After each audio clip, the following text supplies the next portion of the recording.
डायन का गांव नाम सुनते ही लोगों की रूह कांप जाती थी।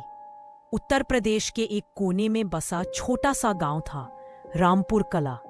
दिन में तो सब कुछ सामान्य लगता, लेकिन जैसे ही सूरज ढलता, हर दरवाजा बंद हो जाता, हर घर के आंगन में दीपक जलाया जाता और लोग एक ही बात दोहराते, रात को अगर कोई औरत सफेद साड़ी में दिख जाए तो समझो अगली सुबह गांव में कोई मरा मिलेगा।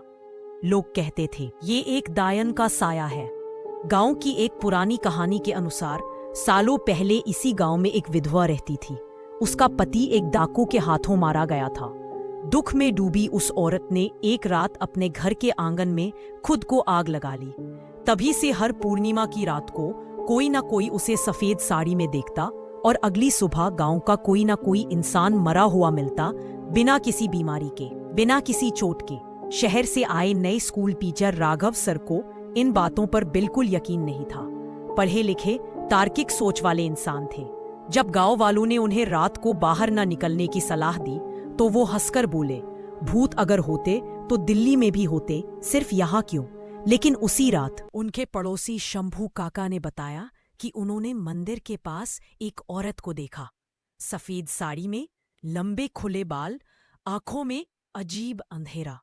और अगले ही दिन शंभू काका की बहू मरी हुई मिली। कोई बीमारी नहीं, कोई जहर नहीं, बस आंखें खुली की खुली रह गईं और दिल की धड़कन बंद। अब राघव सर को चैन नहीं मिला। उन्होंने ठान लिया कि इस रहस्य का पता लगाना है। उन्होंने एक पूर्णिमा की रात मंदिर के पास छुपकर देखने की योजना बनाई।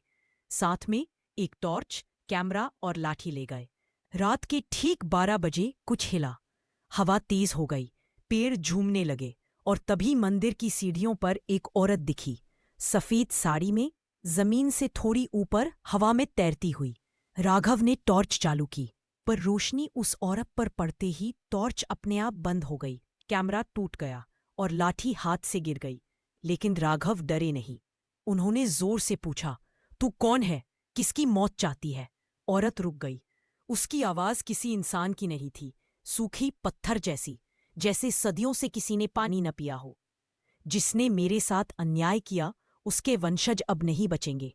राघव को समझ आ गया, ये किसी के बदले की आग है। उन्होंने खोजबीन शुरू की तो पता चला कि गांव के पुराने जमींदार ठाकुर रघुवीर सिंह, जो अब मर चुके थे, वही उस विधवा के पति के असली कातिल थे।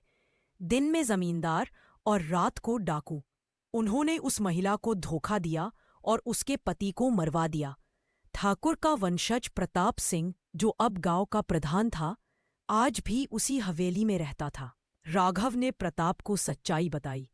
प्रताप ने गांव वालों के साथ मिलकर मंदिर में प्रायश्चित पूजा करवाई और उस विधवा की आत्मा के लिए एक समाधि बनवाई। उस रात एक अंतिम बार सफेद साड़ी वाली औरत दिखाई दी, लेकिन इस बार उसका चेहरा शांत था। आसमान में बिजली चमकी और वो औरत धुंध बनकर हवा में घुल गई। उस दिन के बाद रामपुर कला में कभी कोई रहस्यमयी मौत नहीं हुई। आज भी अगर आप कभी रामपुर कला जाएं और पूर्णिमा की रात हो तो किसी बूढ़ी दादी से जरूर पूछना, सफेद साड़ी वाली औरत अब नहीं आती।